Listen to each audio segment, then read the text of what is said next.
Hello friends, welcome on my YouTube channel success study. स्वागत है आप सभी का हमारे इस यूट्यूब चैनल सक्सेस स्टडी में। आज की जो वीडियो है, इस वीडियो में हम बात करने वाले हैं नॉर्दर्न कोलफील्ड लिमिटेड में आई हुई वैकेंसी के बारे में। तो फ्रेंड्स, जैसा कि आप यहां पर देख सकते हैं, 10 जुलाई 2020 का ये नोटिफिकेशन है और इस नोटिफिकेशन में एम्प्लॉयमेंट नोटिफिकेशन है जिसमें कि वैकेंसी आई हुई है। तो वैकेंसी की पोजीशन और क्वालिफ़िकेशन की अगर हम बात करें तो यहाँ पर पोजीशन और क्वालिफ़िकेशन लिखी गई है। तो सबसे पहले यहाँ पर लिखा गया है असिस्टेंट फोरमैन। तो असिस्टेंट फोरमैन के लिए यहाँ पर इसी के सामने यहाँ पर क्वालिफ़िकेशन लिखी गई है। ये मेट्रिकुलेशन और इट्स इक्विवेलेंट और उसके बाद डिप्लोमा होना चाहिए आपको मिनिमम 3 ईयर का। इसके बाद यहाँ पर असिस्टेंट फोरमैन का लिखा गया है। असिस्टेंट फोरमैन के लिए यहाँ पर मेट्रिकुलेशन होना चाहिए और उसी के साथ यहाँ पर मेट्रिकुलेशन के साथ में यहाँ पर 3 साल का डिप्लोमा होना चाहिए। इसके बाद यहाँ पर टेक्नीशियन की पोस्ट की अगर हम बात करें तो टेक्नीशियन के लिए यहाँ पर टेक्नीशियन फिटर की निकली हुई है, टेक्नीशियन इलेक्ट्रीशियन की है, टेक्नीशियन टर्नर की है, टेक्नीशियन मशीनिस्ट की है और टेक्नीशियन वेल्डर की है।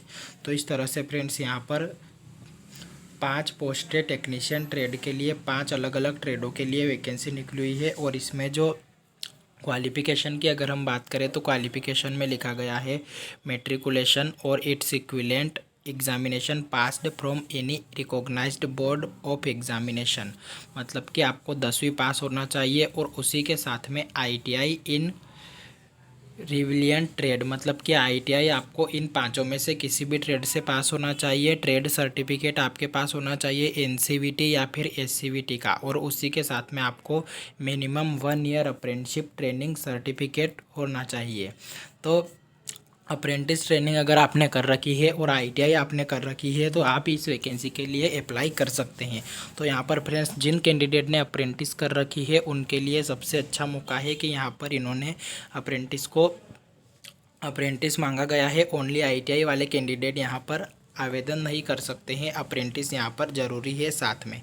इसके बाद यहाँ पर अगर हम आगे देखें तो यहाँ पर इन्होंने क्लोजिंग डेट लिखा गया है कि 25 अगस्त जो है वो फॉर्म भरने की लास्ट डेट रखी गई है। 25 अगस्त के बाद यहाँ पर पोजीशन और वैकेंसी की अगर हम बात करें तो यहाँ पर किस पोस्ट के लिए कितनी वैकेंसी है, किस कैटेगरी की कितनी वैकेंसी है, वो सारी जानकारी इन्होंने यहाँ पर दे दी है।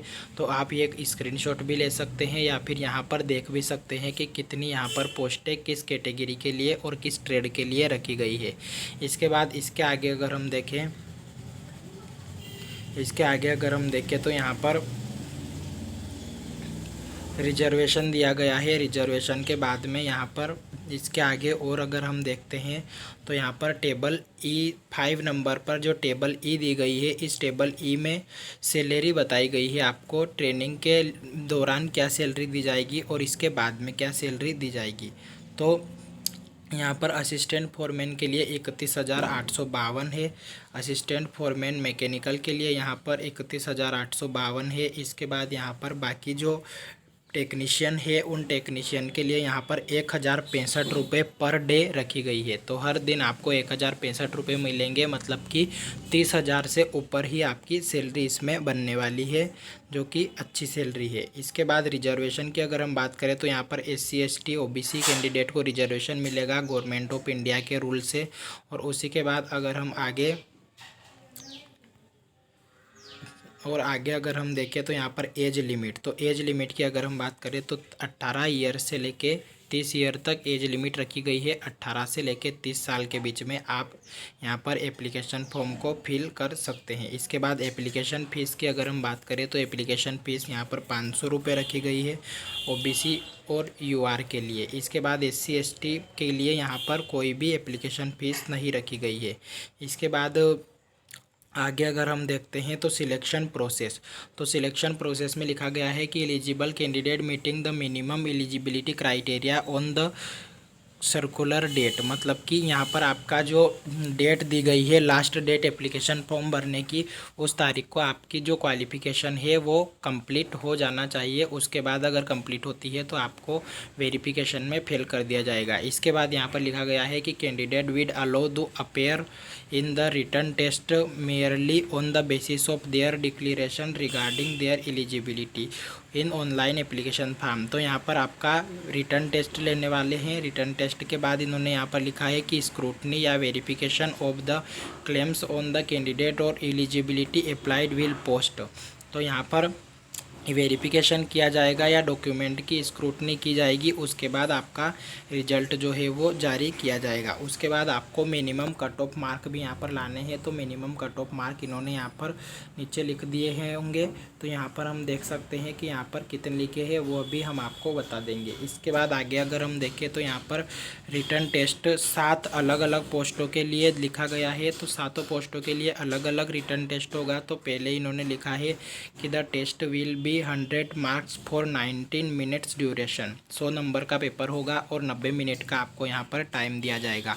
2 पार्ट में वो पेपर होने वाला है, तो पार्ट ए और पार्ट बी। तो पार्ट ए में यहाँ पर टेक्निकल सेक्शन रहेगा और पार्ट बी में यहाँ पर जनरल सेक्शन रहेगा। तो the technical section will question related to technical qualification. तो जो टेक्निकल के जो क्वेश्चन होते हैं वो टेक्निकल के क्वेश्चन आपकी ट्रेड से पूछे जाएंगे। और उसके अलावा जो जनरल सेक्शन है उसमें आपके general intelligence, mental ability, aptitude या ये सारी चीज़ें आएगी, मतलब कि नॉन टेक्निकल आने वाला है। इसके बाद इन्होंने यहाँ पर लिखा है कि the written test will comprise objective type. तो यहाँ पर ऑब्जेक्टिव टाइप क्वेश्चन रहने वाले हैं और हिंदी और इंग्लिश दोनों में आपके यहाँ पर बाईलैंग्वेज जो है क्वेश्चन पेपर रहने वाला है। इसके बाद यहाँ पर लिखा गया है कि the written test will be conduct at different centre in district Singrauli MP and district Sonbhadra. तो यहाँ पर लिखा गया है कि जो सेंटर दिया जाएगा वो सेंटर सिंगरौली मध्य प्रदेश और सोनभद्र जो कि यूपी तहसील का ज़िला है वहाँ पर सेंटर दिया जाएगा। इसके बाद यहाँ पर इन्होंने मिनिमम क्वालिफाइंग मार्क्स लिखा है, जैसा कि अभी मैंने आपको बताया था। तो मिनिमम क्वालिफाइंग मार्क्स जो है 100 में से 50 मार्क्स यूआर और ईडब्ल्यूएस के लिए और 100 में से 40 मार्क्स जो है वो एससी एसटी ओबीसी कैंडिडेट के लिए रखे गए हैं।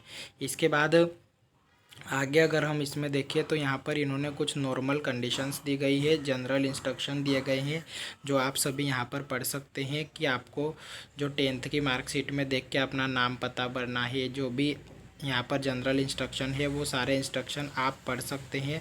और इसके बाद यहाँ पर इन्होंने लिखा है हाउ टू अप्लाई।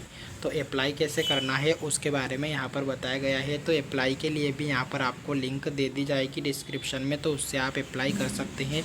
इसकी जो एप्लीकेशन फ़ीस है फ्रेंड्स वो 500 रुपये रखी गई है। 500 रुपये रजिस्ट्रेशन फीस इसकी रखी गई है। इसके बाद यहाँ पर इन्होंने लिखा है स्पेशल नोट। तो स्पेशल नोट में लिखा है कि आप सभी अपनी क्वालिफ़िकेशन चेक कर लें, उसी के बाद आवेदन करें। उसके बाद यहाँ पर लिखा गया है कि एडमिट कार्ड जो है वो इस मिनिमम क्वालिफाइंग मार्क्स,